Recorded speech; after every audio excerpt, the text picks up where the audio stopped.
প্রত্যেক দিন নিয়ম করে দুবেলা রান্নার শেষে আমরা কাউন্টার টপ, গ্যাসের ওভেনের পিছনে যে ওয়ালটা আছে সবটা পরিষ্কার করি, কিন্তু আমাদের চোখের আড়াল হয়ে যায় কাউন্টার টপের এই ধারটা, যেখানে অল্প বিস্তর ময়লা লেগেই থাকে। কেউ যদি খুব ভালো করে খেয়াল করে তাহলে ওই জায়গাতে ময়লা চোখে পড়লে দেখতে কিন্তু খুব খারাপ লাগে। তাই প্রত্যেক দিন নিয়ম করে কাউন্টার টপ পরিষ্কার করার সময় একবার হালকা হাতে ধারটা যদি ঘষে নেওয়া যায় তাহলে রান্নাঘরের প্রত্যেকটা কোণা কোণা কিন্তু সুন্দর চকচকে থাকবে। কাউন্টার টপ তো সুন্দরভাবে পরিষ্কার করে ফেললাম। এবারে আমাদের প্রত্যেকের রান্নাঘরেতেই এই কাউন্টার টপের ওপরে ছোট টুলের ব্যবস্থা আছে বা সুন্দর সুন্দর র্যাকের ব্যবস্থা আছে, যার ওপরে আমরা জিনিসপত্র রাখি যাতে নিচটা ফাঁকা থাকে। তো এই টুলের নিচে বা র্যাকের নিচে দুবেলা না হোক, কমপক্ষে একবেলাতে প্রত্যেক দিন সরিয়ে মুছে পরিষ্কার রাখা উচিত, নাহলে নিচটাতে ধুলো ময়লা জমবে, মাকড় টিকটিকির উপদ্রব বাড়ে। কাউন্টার টপের প্রতিটা জিনিস যদি একটু খেয়াল রেখে পরিষ্কার রাখা হয় তাহলে ডিপ ক্লিনিংয়ের কিন্তু অত তাড়াহুড়োও থাকে না, বা ডিপ ক্লিনিং করার সময়তে আমাদের কিন্তু অত খাটনিও পড়ে না। অনেকেরই মাইক্রোওভেনের ওপরে একটা সুন্দর কভার থাকে, তার উপরে সুন্দরভাবে জিনিসপত্র সাজানোও থাকে, কিন্তু আমার মাইক্রোওভেনের ওপরে এরকম এয়ার ভেন্টটা থাকার জন্য আমি কোনো কিছু ঢাকার ব্যবস্থা করতে পারি না। তার ফলে কি হয়, ধুলো ময়লা তো আছেই, আর রান্নাঘর বলে কথা চিমনি চললেও হালকা একটু তেলচিটে ভাব হয়েই যায়। তাই প্রত্যেক দিন আমি কাউন্টার টপ পরিষ্কার করার সময়তেই ওই সলিউশনটা দিয়েই হালকা হাতে একবার মাইক্রোওভেনটা পরিষ্কার করে নিই, তাতে সব সময়ের জন্য মাইক্রোওভেন একদম চকচকে পরিষ্কার থাকে। এরকম ছোটোখাটো জায়গাগুলো আমাদের সংসারের কাজের চাপে তাড়াহুড়োতে চোখের আড়াল অনেক সময়তে হয়ে যায়, তাতে কিন্তু রান্নাঘরের জৌলসটা নষ্ট হয়। সারাদিনে কতবার যে আমরা ফ্রিজ খোলা বন্ধ করি তার কোনো হিসাব নেই। সেই জন্য ফ্রিজের হ্যান্ডেলের যে জায়গাটা আছে সেই জায়গাটাতে বেশি করে নোংরা ধরে যায়। হয়তো সপ্তাহে একদিন আমরা কিচেন অ্যাপ্লায়েন্সেসগুলো পরিষ্কার করে থাকি, কিন্তু সপ্তাহের মধ্যেই যদি ফ্রিজের হাতলের জায়গাটা এরকম অপরিষ্কার হয়ে যায় আর হঠাৎ করে বাড়িতে লোক চলে আসে তাহলে লজ্জাতে কিন্তু আমরাই পড়ব।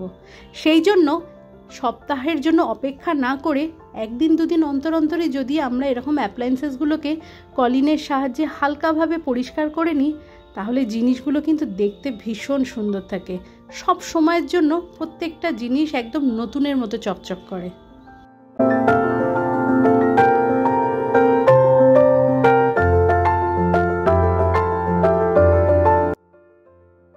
রান্নাবান্না শেষে যখন আমরা প্রত্যেক দিন সিঙ্কটাকে মেজে ঘষে পরিষ্কার করি তখন কলটাকেও পরিষ্কার করে নিই, কিন্তু দীর্ঘদিন ব্যবহার করার ফলে কলের মধ্যে জলের একটা দাগ ছোপ থেকেই যেয়ে থাকে। সেই কারণে সপ্তাহে একদিন কি দুদিন স্কচ ব্রাইটের মধ্যে একটু কলগেট লাগিয়ে ভালো করে সেই স্কচ ব্রাইটটা দিয়ে যদি ঘষে ঘষে কলটাকে মেজে নেওয়া হয়, তারপরে ওই রকম অবস্থাতে কলগেট মাখিয়ে যদি 5-10 মিনিট রেখে দেওয়া হয়, 5 মিনিট পরে যখন আমরা কলটাকে ধুয়ে নেব তখন কলটা কিন্তু একদম নতুনের মতো চকচক করবে। স্টেনলেস স্টিলের যে কোনো জিনিসের গ্লেজ ফিরিয়ে আনার জন্য কলগেট কিন্তু ভীষণ একটা দরকারি জিনিস। এরকমভাবে যদি সপ্তাহে একদিন দুদিন আমরা কলগেটের সাহায্যে কলটাকে পরিষ্কার করি তাহলে সারা বছরের জন্য কল থাকবে নতুনের মতন।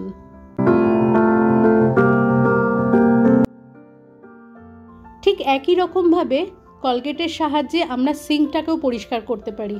যখন আমরা কলটা পরিষ্কার করছি সেই সময়টাতেও সিঙ্কটার মধ্যেও এরকম কলগেট মাখিয়ে মিনিট 10 জন্য যদি আমরা রেখে দিই, তারপরে যদি জল দিয়ে ধুয়ে নিই তাহলে নতুনের মতো সিঙ্কটাও চকচক করবে। এমন কিছু কিছু টিপসের সাহায্যে সারা বছরের জন্য রান্নাঘরটা কিন্তু আমরা ঝা চকচকে পরিষ্কার পরিচ্ছন্ন রাখতে পারি। যে জায়গাটাতে আমরা দিনের বেশিরভাগ সময়টা কাটাই সেই জায়গাটা যখন নিট অ্যান্ড ক্লিন থাকে তখন সেখানে কাজ করতে কিন্তু মনেও অনেকটা শান্তি আসে। ডিপ ক্লিনিং করতে তো সবসময় ভালো লাগে না, আর ডিপ ক্লিনিং করার সময়তে খাটনিটা কম হবে তখনই যখন সারা বছরের জন্য কিচেনটা এইভাবে আমরা ছোটোখাটো জিনিসের সাহায্যে মেনটেন করে রাখবো।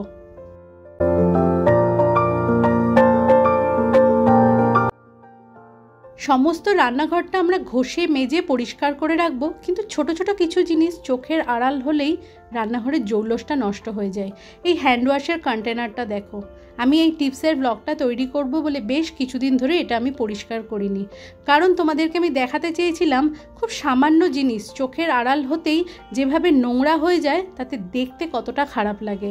সিঙ্কের মধ্যে যখনই আমরা কোনো জিনিসটা ঘষে মেজে পরিষ্কার করছি তখনই একটু অপরিষ্কার দেখলে সাথে সাথে কন্টেনারগুলোকে পরিষ্কার করে নাও, সেটা লিকুইড সোপের কন্টেনার হোক, সলিউশনের কন্টেনার হোক বা হ্যান্ড ওয়াশের কন্টেনার হোক।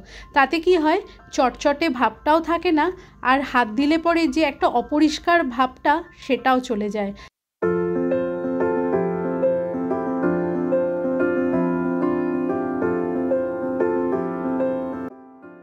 আমি আমার প্রত্যেকটা কন্টেনার ডিশওয়াশারে পরিষ্কার করি, কিন্তু তেলের কন্টেনার যারা হাতে পরিষ্কার করো সেই গরম জল করে ভিজিয়ে রাখা অনেক ঝামেলার কাজ, সব সময়তে ইচ্ছাও করে না।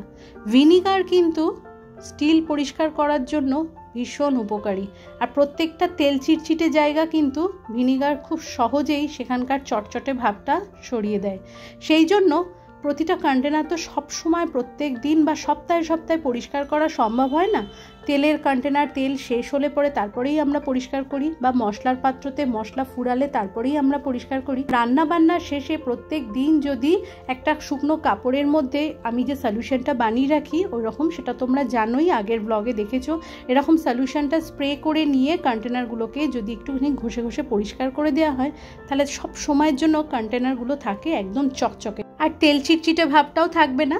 দেখলে পরে মনে হবে আজকেই যেন কন্টেনারগুলোকে ঘষে মেজে পরিষ্কার করে তার মধ্যে জিনিসপত্রগুলো ঢালা হয়েছে।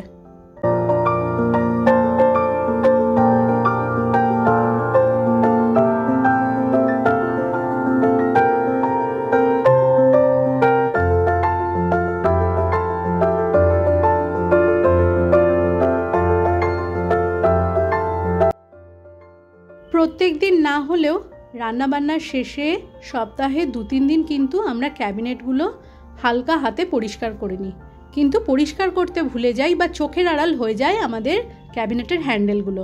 দেখো আমার ক্যাবিনেটের হ্যান্ডেলগুলো কিন্তু ঠিক এরকমই চকচকে পরিষ্কার থাকে, খালি মাঝখানে যে হাইড্রোলিকটা আছে ওইখানকার হ্যান্ডেলটা আমি পরিষ্কার করিনি। তোমাদের সাথে এই জিনিসটা শেয়ার করব বলে, যে দেখতে কতটা খারাপ লাগে হ্যান্ডেলের ওই জায়গাটা বা হ্যান্ডেলটা যেখানটাতে ধরছি তার আশেপাশের অংশটা যদি অপরিষ্কার থাকে। সেই কারণে হালকা হাতে যখন আমরা ক্যাবিনেটের কাঁচটা বা বাকি অংশগুলো পরিষ্কার করছি, হ্যান্ডেলের দিকটাও কিন্তু ধ্যান দেওয়াটা খুব দরকার।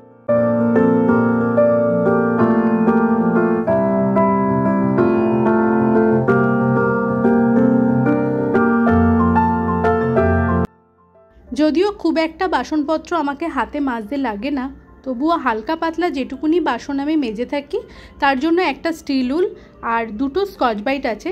একটা স্কচ ব্রাইট দিয়ে আমি বাসন পরিষ্কার করি, আর একটা স্কচ ব্রাইট থাকে এদিক ওদিককার জিনিসগুলো পরিষ্কার করার জন্য রান্নাঘরেরই। যেমন ধরো ওই ক্যাবিনেটের হ্যান্ডেল পরিষ্কার করলাম, বা কখনো জানলার গ্রিলটা পরিষ্কার করলাম, এরকমই কিছু পরিষ্কার করার জন্য আরেকটা বড় সাইজের স্কচ ব্রাইট আমি রেখে দিয়ে থাকি। তো প্রত্যেক দিন না হোক সপ্তাহে অন্তত 2 দিন এরকমভাবে গরম জলের মধ্যে একটুখানি বাসন মাজার লিকুইড সোপ আর একটু লবণ দিয়ে যদি এই জালিগুলোকে ফুটিয়ে নেওয়া হয়, ঠান্ডা হওয়া পর্যন্ত অপেক্ষা করে নিয়ে ঠান্ডা হওয়ার পরে জল দিয়ে ভালো করে ডলে ডলে ধুয়ে পরিষ্কার করে নেওয়া হয়, তাহলে কিন্তু জিনিসগুলোর হাইজিন মেনটেন থাকে। আর যে স্টিল উল বা স্কচ ব্রাইট দিয়ে আমরা আমাদের খাবারের বাসনপত্র পরিষ্কার করে থাকি সেগুলোর হাইজিন মেনটেন করাটা তো ভীষণ দরকার। ভালো করে জলে ডলে ডলে ধুয়ে নিয়ে এবারে রোদে শুকিয়ে নাও। তো বন্ধুরা, আজকের এই টিপসের ব্লগটা আমি তাহলে এখানেই শেষ করছি। আশা করি এই টিপসের ব্লগ কিচেনটাকে মেনটেন করার জন্য অবশ্যই তোমাদের কাজে লাগবে।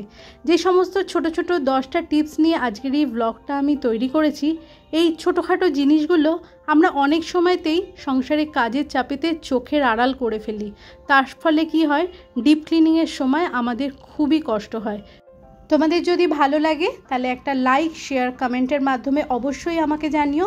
দেখা হচ্ছে তোমাদের সাথে পরবর্তী ব্লগে। ততক্ষণের জন্য তোমরা অবশ্যই ভালো থেকো, সুস্থ থেকো।